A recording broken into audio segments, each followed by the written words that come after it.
On the morning of October 14th, 2006, 32-year-old Matthew Calder left his apartment in Gresham, Oregon, locked the door behind him, and told his roommate he would be back by nightfall. He never returned. Matthew was not the type of person people worried about. He worked as a junior civil engineer for a small firm in Portland, paid his bills on time, and maintained a quiet, predictable routine. He wasn't reckless, didn't drink much, and had no history of mental illness or substance abuse. What he did have was an obsession with hiking.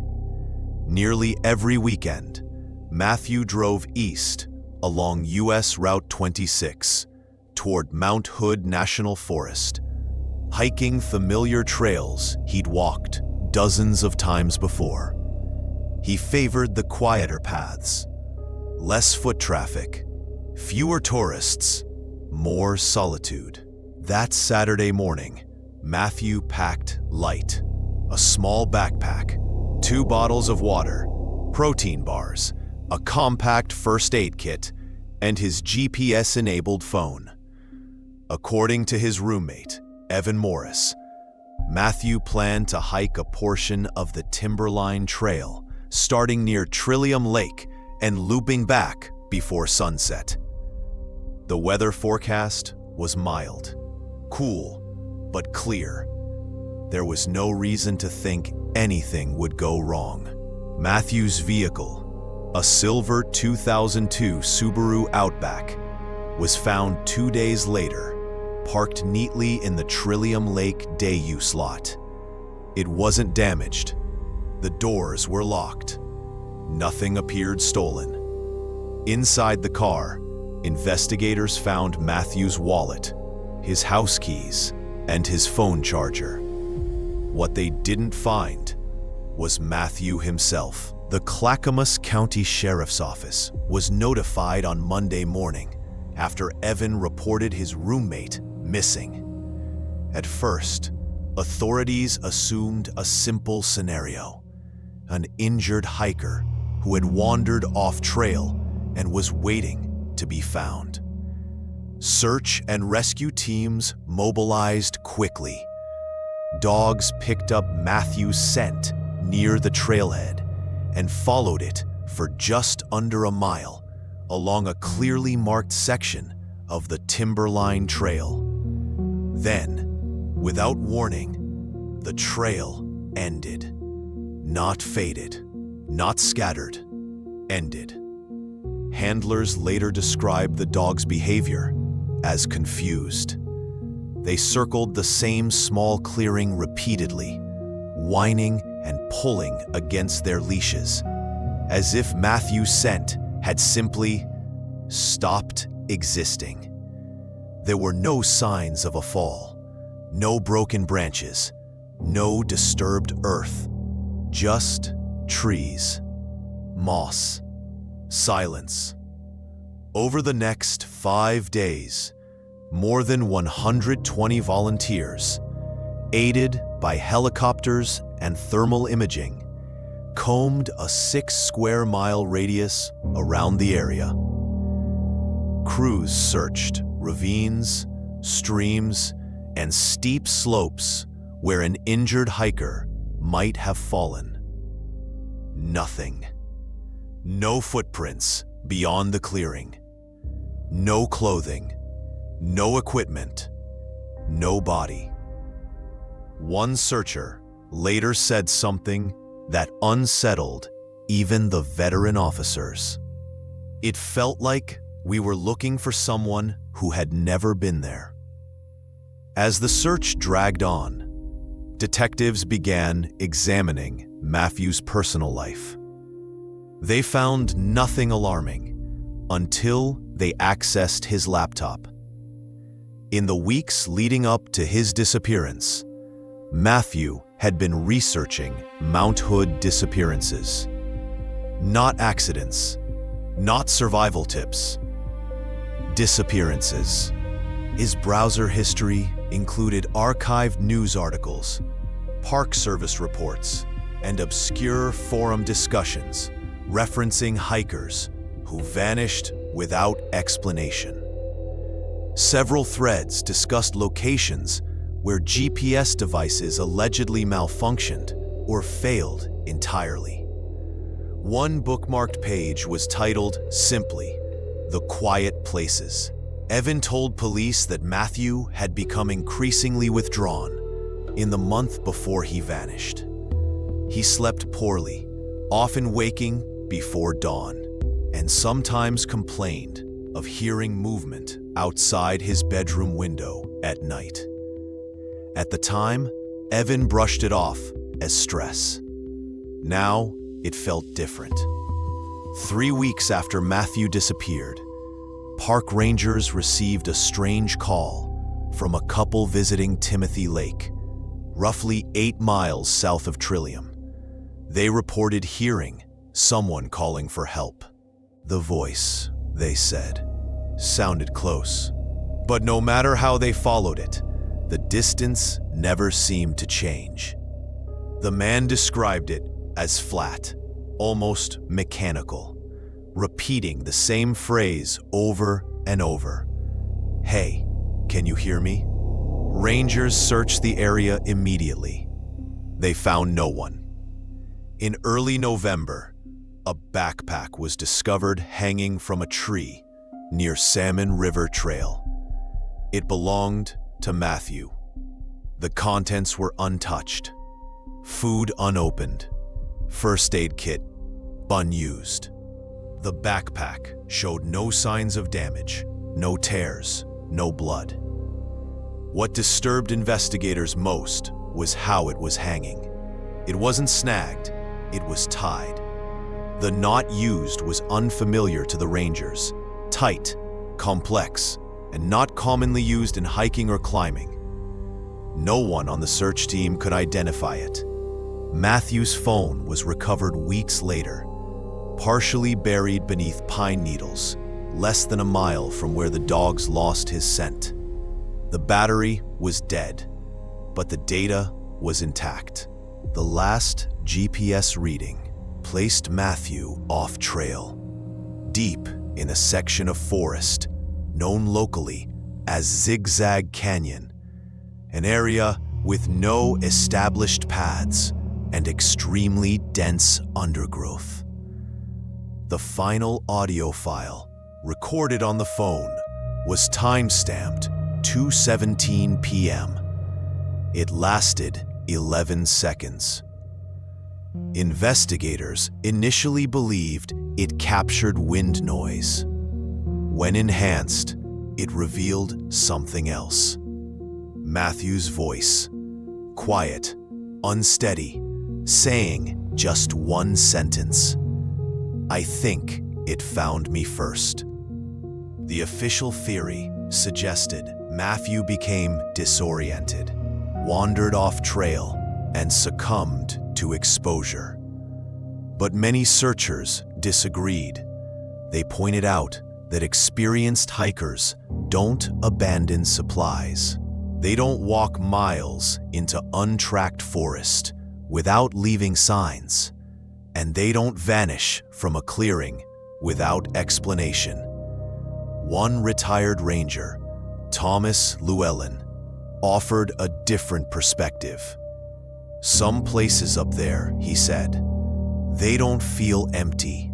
They feel watchful." He recalled being taught, early in his career, to avoid certain pockets of forest, areas where sound seemed muted, radios crackled, and people felt an overwhelming urge to leave. "They don't put that in the brochures," he added. In 2009, nearly 3 years after Matthew's disappearance, a group of college students camping near Lost Lake reported an unsettling encounter. One student claimed to see a man standing between the trees just beyond the firelight. He didn't move, didn't speak, just stood there. When the student shone a flashlight toward him, the figure was gone. The next morning, one of the students found a boot print near the edge of camp. It matched the size and tread pattern of Matthew Calder's hiking boots. Matthew was declared legally dead in 2012. No remains were ever recovered. His case remains open, and to this day, hikers at Mount Hood still report hearing voices in the quiet stretches of forest. Voices that sound close, familiar, and wrong somehow. Always calling, always waiting, and never getting any closer.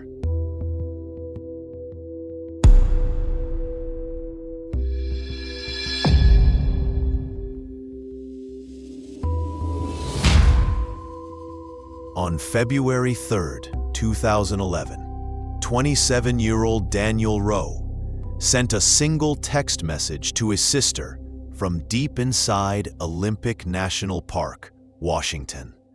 It read, "Something's wrong with the lake. If I don't come back, don't let them stop looking." Daniel Rowe was never seen again. Daniel grew up in Tacoma, Washington, the youngest of 3 siblings.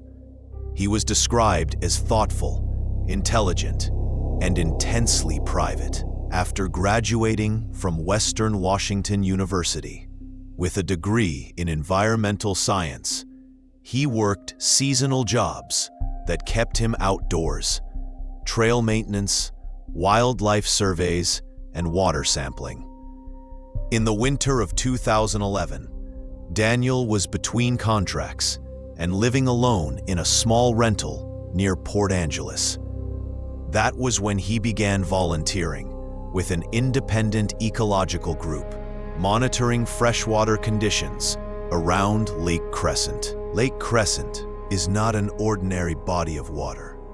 Carved by glaciers and plunging to depths of over 600 feet, it is one of the deepest lakes in the United States.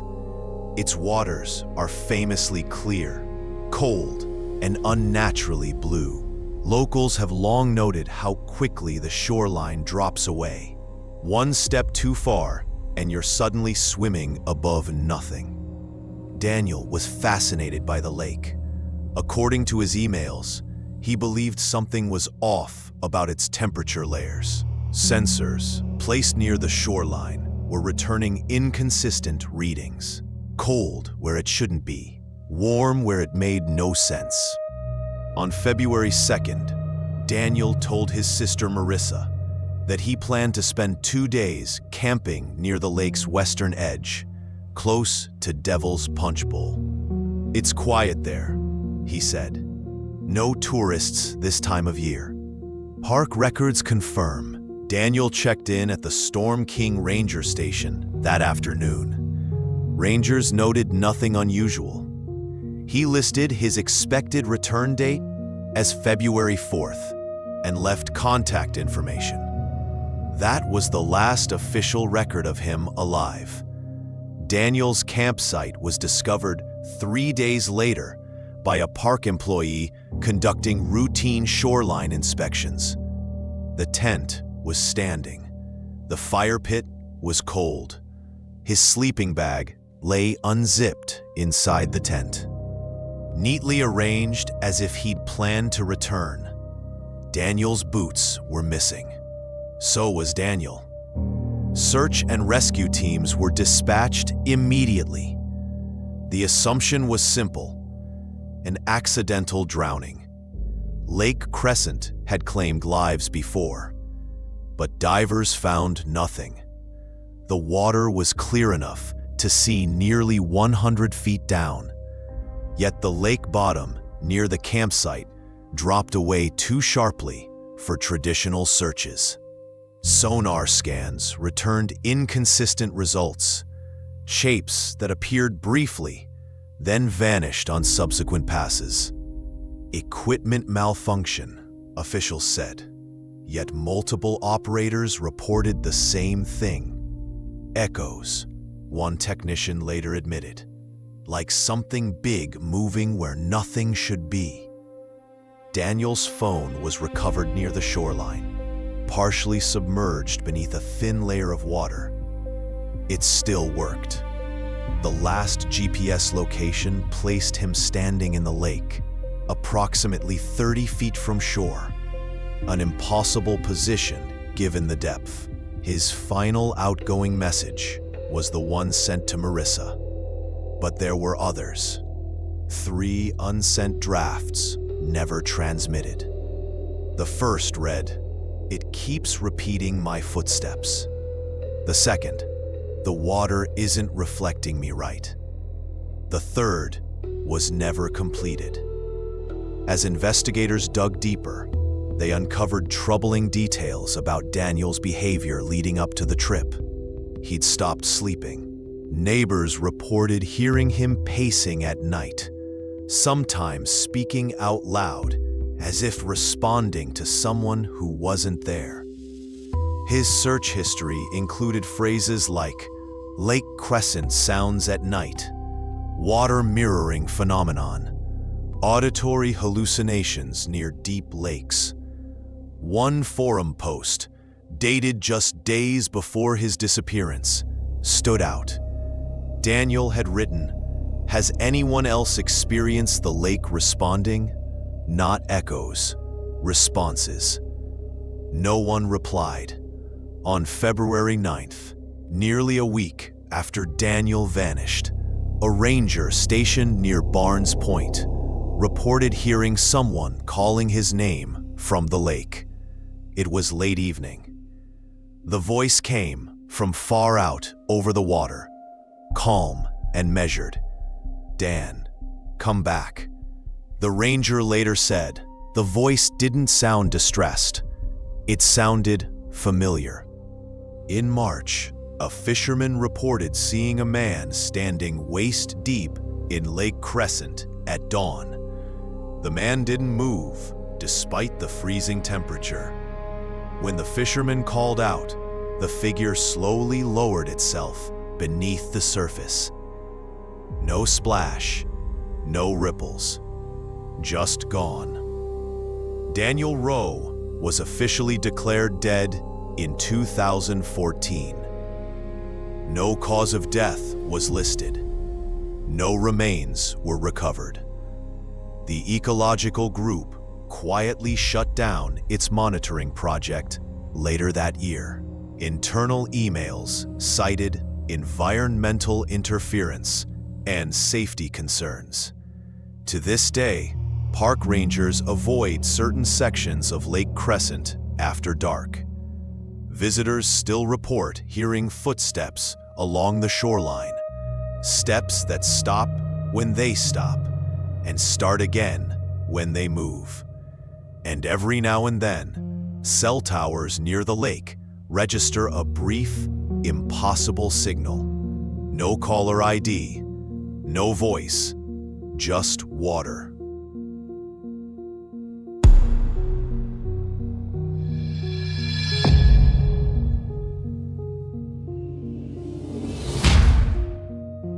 On the night of June 17th, 2014, 39-year-old Andrew Keller placed a frantic phone call from somewhere along US Route 50 in western Nevada.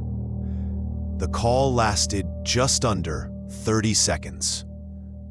Andrew never said where he was. He never said who was with him. All he said was, "They're standing in the road again, and I don't think they're people." The line went dead. Andrew Keller has never been found. Andrew lived in Placerville, California, with his wife, Monica, and their 7-year-old son. He worked as a regional equipment inspector for a construction firm, a job that frequently sent him across state lines. On June 17th, Andrew was driving home from Delta, Utah, after inspecting a bridge repair project. Rather than detouring south, he chose the more direct route west. Highway 50, often referred to as the loneliest road in America. The drive was long, but familiar. Andrew had driven it dozens of times before. At 9:12 p.m., Andrew stopped at a gas station in Ely, Nevada. Security footage later showed him purchasing a coffee and a bottle of water. He appeared tired, but calm. He spoke briefly with the cashier, joking about how empty the road ahead looked. "That stretch messes with people," the cashier later said. "Too much dark, too much quiet." Andrew left the station at 9:18 p.m. That was the last confirmed sighting of him. At 10:03 p.m., Monica received a call from Andrew's phone. She later told police she knew immediately something was wrong. "He wasn't talking to me," she said. "He sounded like he was whispering at someone else." Andrew told her he'd had to slow down repeatedly because figures kept appearing in the road ahead of him. Not animals, not people walking, just shapes, he said, standing there. Monica told him to pull over. Andrew said he already had, but every time he stopped, the figures moved closer. The call ended abruptly. Andrew never called again. Nevada Highway Patrol was notified within an hour. At 11:26 p.m., Andrew's vehicle, a black 2010 Ford F-150, was found abandoned near Sand Mountain, roughly 70 miles west of Ely. The truck was parked on the shoulder, engine cold, headlights on, driver's door open. Andrew was gone. Investigators immediately noticed something strange. There were no footprints leading away from the vehicle. No tire marks suggesting another car had stopped. No signs of a struggle. Andrew's wallet, phone charger, and overnight bag were still inside the truck, but his phone was missing. Search teams combed the surrounding desert throughout the night and into the next day. Helicopters scanned the area. Ground teams followed what little evidence they could find. They found nothing. The terrain was open, flat, and sparse. If Andrew had wandered away, he should have been visible for miles. One trooper later remarked that it felt like searching a parking lot. There was nowhere to hide.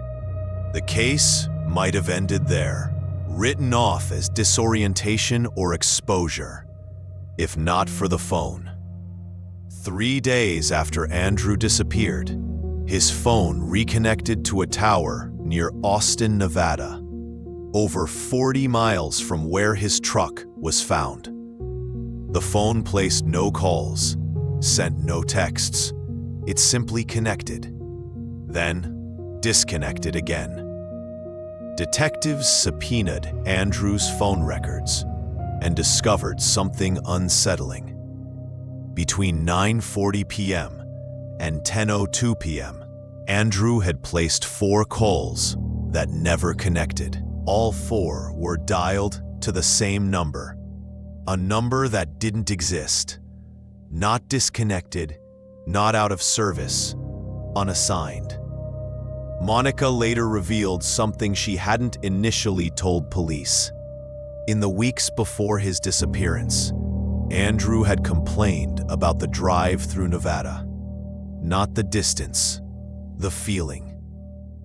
He said the road didn't feel straight anymore, she said, like it kept looping back on itself. Andrew had also mentioned seeing headlights behind him that vanished when he slowed down, and radio stations that faded in and out, replaced by static and brief distorted voices. She thought he was exhausted.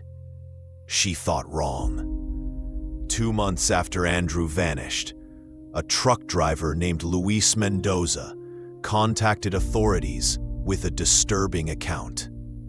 While driving west on Highway 50 around 2 a.m., Luis claimed he saw a pickup truck parked on the shoulder, headlights on, door open.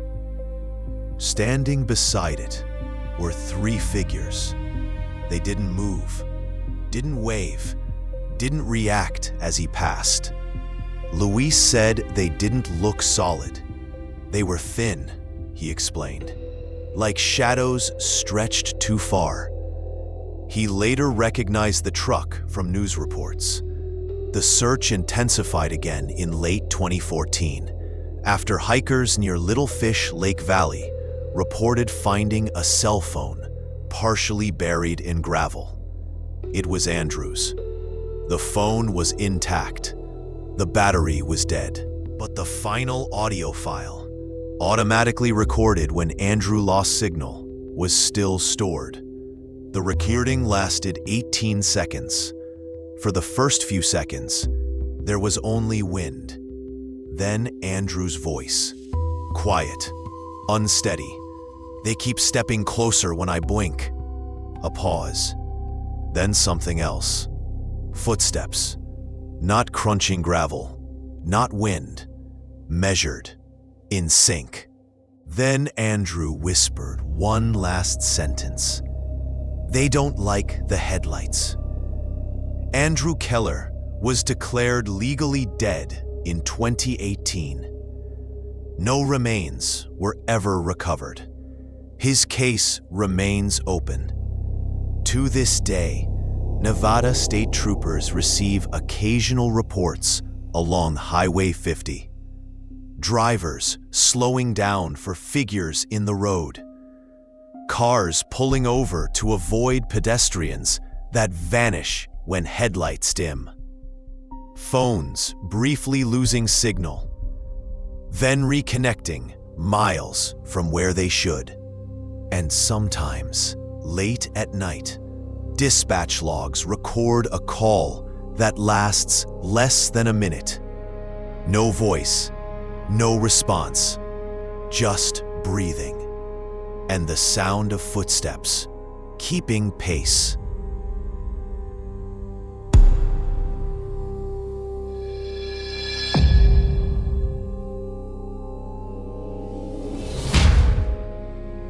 On September 28, 2012, 24-year-old Emily Hartwell walked out of a trailhead parking lot in Great Smoky Mountains National Park, Tennessee, and vanished less than half a mile later. She did not fall. She did not leave the park. And according to every piece of physical evidence recovered during the investigation, she did not continue walking forward. It was as if she had simply stopped existing. Emily Hartwell grew up in Asheville, North Carolina, the oldest of 3 sisters. Friends described her as thoughtful, introverted, and intensely observant. Someone who noticed details other people overlooked.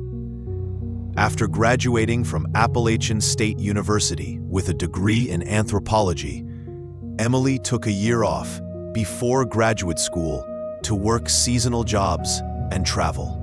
In the fall of 2012, she was living in Knoxville, Tennessee, working part-time at a museum while spending her free days hiking in the Smokies. She wasn't reckless or inexperienced. Emily had logged hundreds of miles on Appalachian trails and carried proper gear even on short hikes. On the morning of September 28th, she told her roommate she planned to hike a short section of the Deep Creek Trail just outside Bryson City, North Carolina. "It's crowded," she said. "Easy. I'll be back by dinner." She packed light, a day pack, water, snacks, a rain jacket, her phone, and a small audio recorder she sometimes used to capture ambient forest sounds for a personal project. Emily left at 9:17 a.m. Park surveillance cameras captured her car, a blue 2006 Honda Civic, entering the Deep Creek parking area at 10:02 a.m. Footage showed Emily exiting the vehicle alone, locking the doors, and adjusting her backpack straps before heading toward the trailhead. She appeared relaxed, unhurried, normal. That was the last confirmed image of Emily Hartwell. At 6:43 p.m., Emily's roommate attempted to call her. No answer. By 9 p.m., with no response to calls or texts, the roommate contacted park authorities. Search and rescue operations began early the next morning. Given the popularity of Deep Creek Trail and the mild weather conditions, rangers expected a quick recovery, either an injured hiker or someone who had underestimated daylight. But almost immediately, the search took an unsettling turn. Search dogs picked up Emily's scent at the trailhead and followed it for approximately 0.4 miles along a well-maintained section of the trail. Then abruptly, the trail ended. Handlers initially believed the dogs had lost the scent due to foot traffic, but that explanation didn't hold. The dogs circled the same area repeatedly, a narrow stretch of trail bordered by trees on both sides, before sitting down and refusing to move forward. One handler later stated that in her 20-year career, she had never seen dogs behave that way. They didn't lose the scent, she said. It was just gone. Over the next 4 days, more than 150 volunteers, rangers, and law enforcement personnel searched a 7-square-mile area around Deep Creek. Helicopters scanned from above. Teams moved through ravines, stream beds, and dense undergrowth. Nothing was found. No footprints, no broken vegetation, no discarded items. Emily's disappearance defied logic. She hadn't reached any steep terrain. She hadn't crossed water, and she hadn't left the trail. As days turned into weeks, investigators began reviewing Emily's personal belongings and digital history.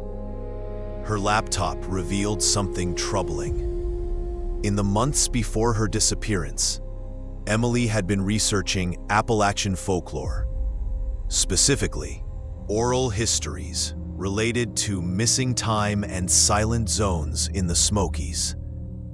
She had bookmarked obscure academic papers discussing how sound behaves differently in certain forested valleys. One note in her personal journal stood out. Some places feel thinner, like the forest hasn't finished loading. At the time, no one knew what that meant. 3 weeks after Emily vanished, a hiker contacted park authorities with a disturbing report. While walking near Indian Creek Falls, roughly a mile from where Emily's scent ended, the hiker claimed to hear someone walking just behind him. The footsteps matched his pace exactly. When he stopped, they stopped. When he turned around, no one was there. The man later described the sensation as being followed by something that didn't need a body.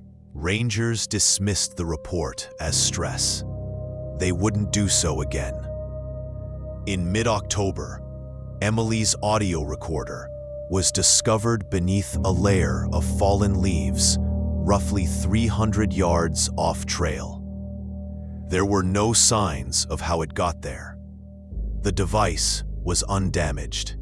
The batteries were still charged. The final recording lasted just under 9 minutes. Most of it was ambient forest noise. Wind, distant water, birds. Then, at the 4-minute mark, something changed. The forest went quiet. Not gradually, instantly. No insects, no wind, no birds, just silence. Then Emily's voice, soft, confused. She whispered, "Did you hear that?" A pause. Then footsteps, not hers. They were too slow, too deliberate. Emily's breathing became shallow. "I think I stepped off the trail," she said. But according to GPS data recovered from her phone later, she hadn't. The final words on the recording were barely audible. "It's copying me." Despite exhaustive searches, no trace of Emily Hartwell was found. In December of 2012, the official search was scaled back. Privately, several rangers admitted they had no theory that made sense. Then, in March of 2013, a backcountry ranger named Caleb Rourke reported something deeply unsettling. While conducting a routine patrol near Deep Creek at dusk, he claimed to hear a woman humming softly from deeper in the forest. The tune was familiar. It was the same melody Emily's roommate said she often hummed while cooking. Caleb followed the sound for several minutes before it stopped abruptly. When he returned to his vehicle, he found fresh footprints near the trail. They led nowhere. Over the next 2 years, sporadic reports emerged. Campers hearing their names whispered at night. Hikers encountering stretches of trail where sound seemed muted. Phones briefly losing signal, then reconnecting miles away from their last known location. In every case, the incidents occurred within a 5-mile radius of Emily's disappearance. In 2016, Emily's phone was discovered by a group of volunteers conducting an independent search. It was found standing upright against a tree trunk, as if deliberately placed there. The battery was dead, but the internal data was intact. The last GPS location placed Emily exactly where the dogs had lost her scent. The final unsent text message read, "I think it learned how to walk like me." Emily Hartwell was declared legally dead in 2019. No cause of death was listed. Her remains have never been recovered. Today, park rangers quietly warn each other about certain sections of trail near Deep Creek. Areas where sound drops off too quickly, where footsteps don't echo right. Visitors are advised not to hike alone near dusk, not officially, just quietly, because every now and then, someone reports hearing a woman walking just behind them, matching their pace, stopping when they stop, waiting for them to move first.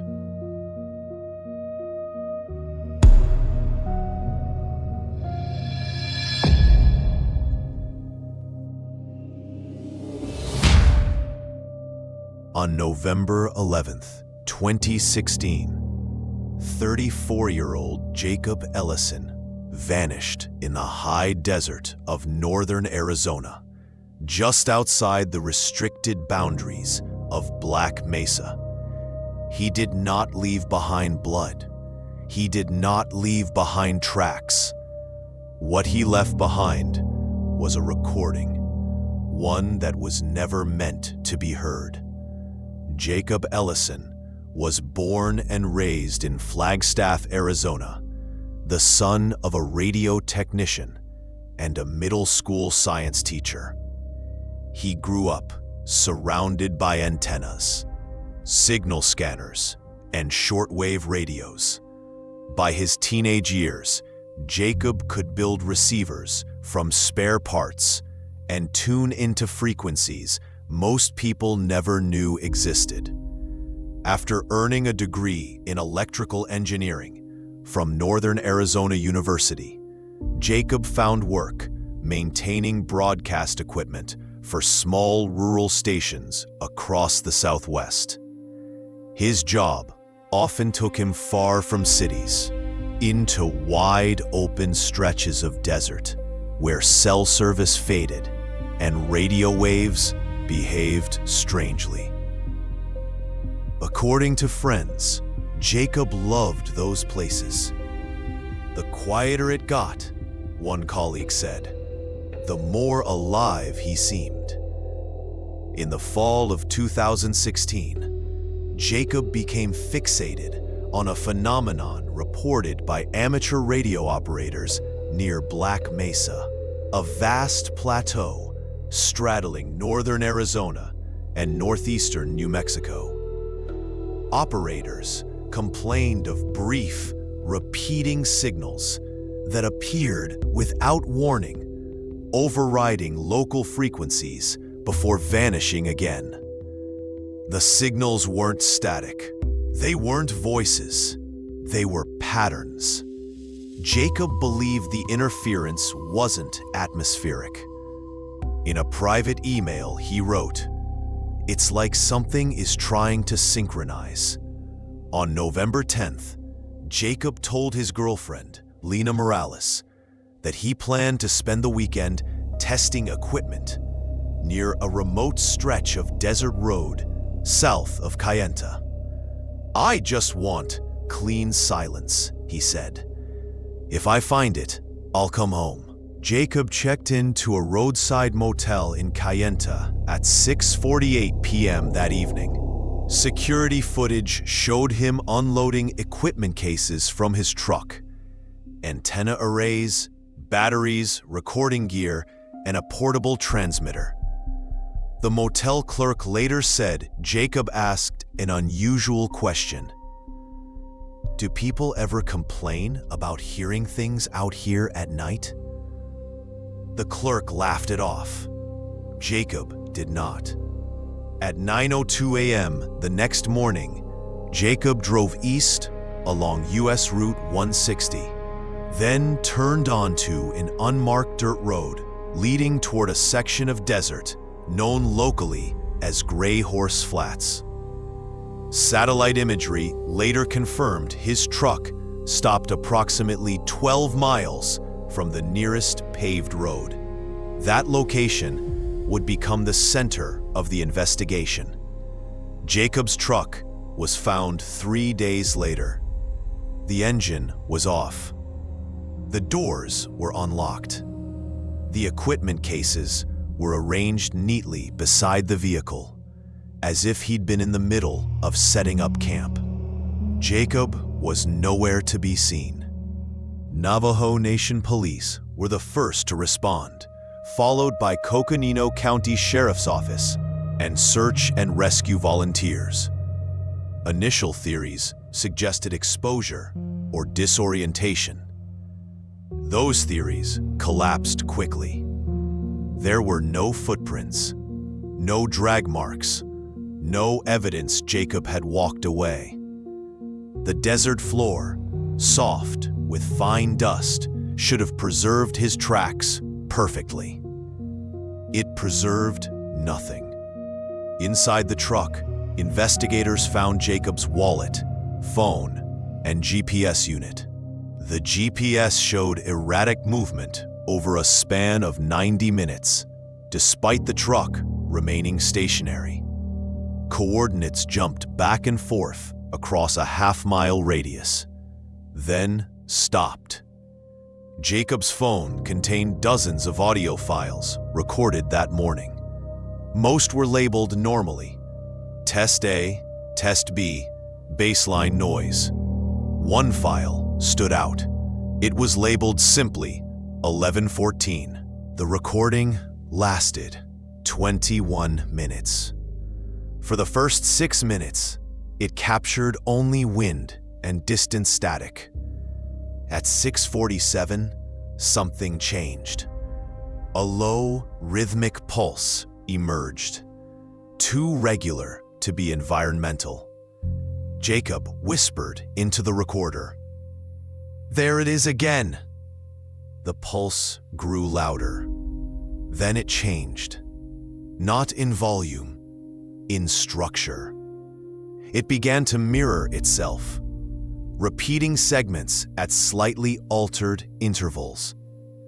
Jacob started breathing faster. "I didn't transmit," he said. "I didn't send anything." At minute 11, another sound appeared. Footsteps, slow, measured, crunching gravel. Jacob turned sharply. "There's no one out here," he said. The footsteps continued. They did not get closer. They stayed exactly the same distance away. Search teams expanded their radius to nearly 20 square miles. Helicopters scanned from above. Drones were deployed. Nothing. The desert swallowed Jacob Ellison whole. Then the signal came back. On November 19th, a ham radio operator in Page, Arizona, reported receiving a strange transmission just after midnight. It was a repeating tone, low, pulsing, rhythmic. Embedded within the signal was a faint human voice, distorted, fragmented, repeating the same phrase. "Are you receiving me now?" The operator contacted authorities. Audio analysis confirmed the voice matched Jacob Ellison. Over the next several weeks, similar transmissions were reported across northern Arizona and southern Utah. Always late at night, always brief, always originating from slightly different coordinates. Each time, the voice sounded more distant, more strained, like it was being pulled apart. Jacob's girlfriend Lena came forward with something she'd kept private. 2 weeks before Jacob disappeared, he had woken her in the middle of the night. He told her he dreamed of standing in the desert, while something copied him perfectly, from the way he stood to the way he breathed. "It wasn't chasing me," he said. "It was waiting to see what I'd do next." She told him it was just stress. He didn't believe her. In January of 2017, search teams recovered one final piece of evidence: Jacob's primary antenna array. It was standing upright in the desert, fully assembled, connected to nothing. Nearby, etched into the dust with precise, careful movements, were 2 sets of footprints, identical, both facing each other, neither leading away. The final transmission, attributed to Jacob Ellison, was recorded on February 2nd, 2017, by a university research station in Moab, Utah. The signal was weak, fragmented, barely intelligible. After enhancement, investigators isolated Jacob's voice. He spoke slowly, deliberately, as if choosing each word carefully. "It's learned the pattern," he said. "It doesn't need me anymore." The signal ended mid-sentence. Jacob Ellison was declared legally dead in 2020. no remains were ever found. The case remains unsolved. To this day, radio operators across the Southwest occasionally report a familiar pulse late at night. A signal that shouldn't exist. A voice that sounds human, but wrong somehow. Always asking the same question. Always waiting for a response. And always listening.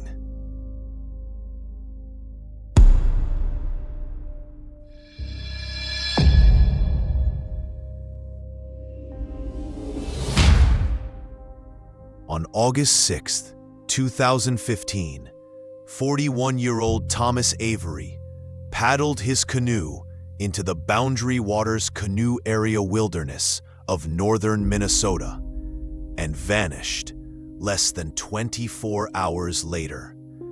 He did not capsize, he did not drown, and according to the final evidence recovered by search teams, he did not leave his canoe willingly. What makes Thomas Avery's disappearance so disturbing isn't where it happened, but how little evidence he left behind in a place that preserves everything. Thomas Avery lived in Duluth, Minnesota, and worked as a systems analyst for a regional healthcare provider. He was quiet, methodical, and deeply routine-oriented. Friends described him as someone who found comfort in structure, lists, and predictable outcomes. But once a year, Thomas broke that routine. Every August, he took a solo canoe trip into the Boundary Waters, over 1 million acres of protected lakes and forest along the Canadian border. He planned meticulously, filed route maps with rangers, and checked in regularly. He had done this exact route 3 times before. That was why no one was worried when he set off alone.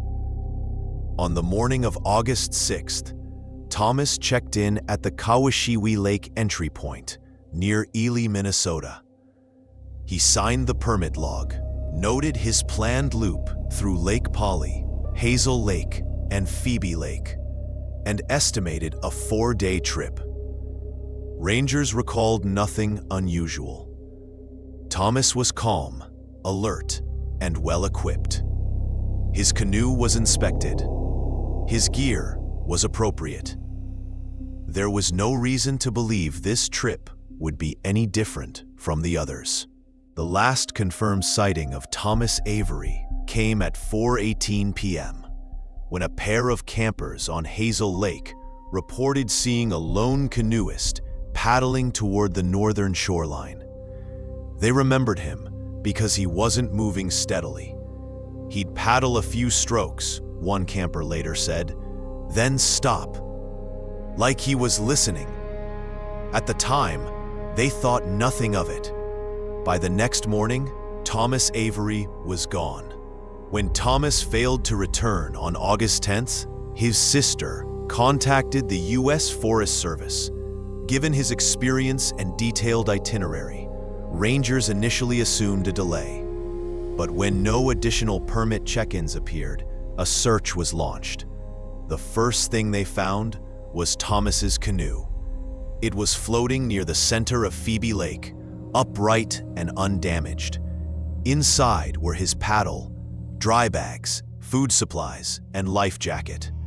Everything except Thomas. Search teams were immediately alarmed. Solo canoeists do not leave their boats behind, especially not experienced ones, especially not with the canoe still floating. Divers were deployed to search the lake. Nothing.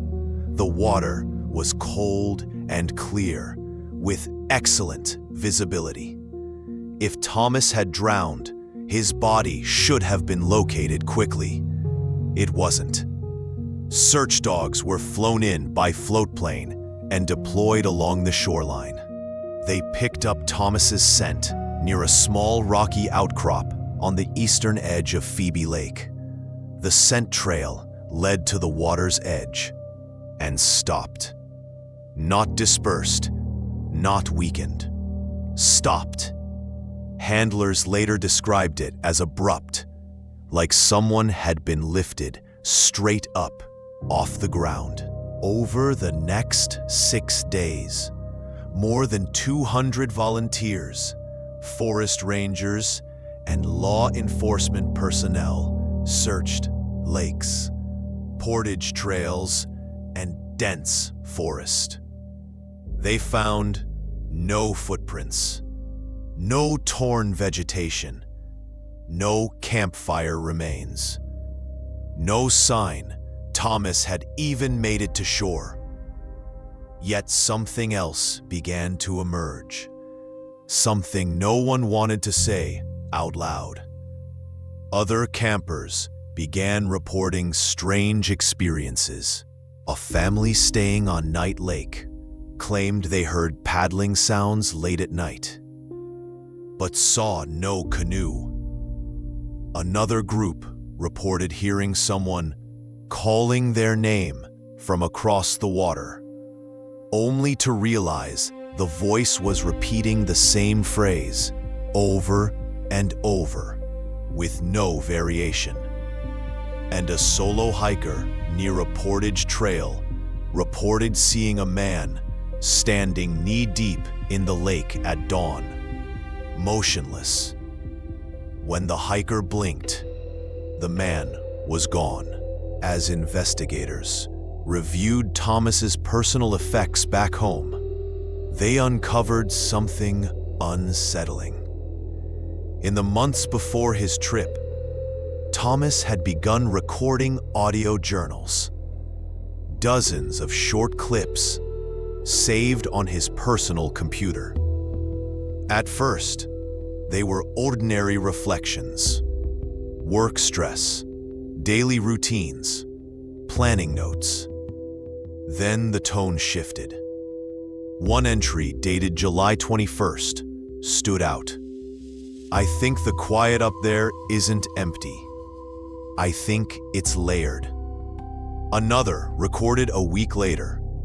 "Sometimes, when I stop moving, it feels like something else takes a turn." Friends said Thomas had never spoken that way before. On August 14th, nearly a week after Thomas disappeared, search teams recovered his backpack. It was found on a narrow strip of shoreline between Phoebe Lake and Grace Lake. The pack was dry, clean, carefully placed upright against a tree. Inside, Thomas's journal, headlamp, GPS unit, and emergency beacon. The beacon had never been activated. The GPS, however, told a different story. According to the GPS data, Thomas's position on the evening of August 6th fluctuated rapidly between two fixed points. One on land, one approximately 50 feet out into the lake. The movement was precise. Back and forth, as if something were testing boundaries. At 11:48 p.m., the signal froze. That was the last recorded location. Thomas's handwritten journal was found inside the pack. Most entries were mundane. Weather notes, distance paddled, water conditions. Then, on the final page, written in increasingly erratic handwriting, were 3 short sentences. "It waits until the water goes still. It doesn't cross. It trades. I think it needs me to finish the shape." There were no entries after that. Despite the disturbing evidence, the official investigation reached a dead end. In October of 2015, the active search was scaled back. Privately, Several rangers admitted the case troubled them more than any other, not because of what they found, but because of what they didn't. In the years that followed, reports continued. Canoes drifting without occupants. Footsteps heard on portage trails that stopped when approached. Campers waking to find wet footprints leading from the lake to their tents and back again. Always in the same region, always near Phoebe Lake. In 2019, 4 years after Thomas vanished, a pair of Canadian paddlers reported something chilling. While camping near the international border, they heard a man speaking calmly from the water just offshore.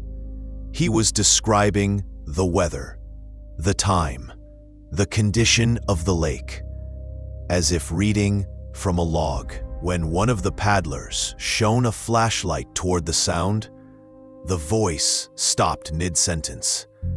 The next morning, they found a canoe floating nearby. It was empty. It was not Thomas Avery's. Thomas Avery was declared legally dead in 2021. No cause of death was listed. His remains have never been recovered. Today, rangers still allow access to Phoebe Lake, but quietly, unofficially, they discourage solo paddling in the area, especially at night, especially when the water is calm.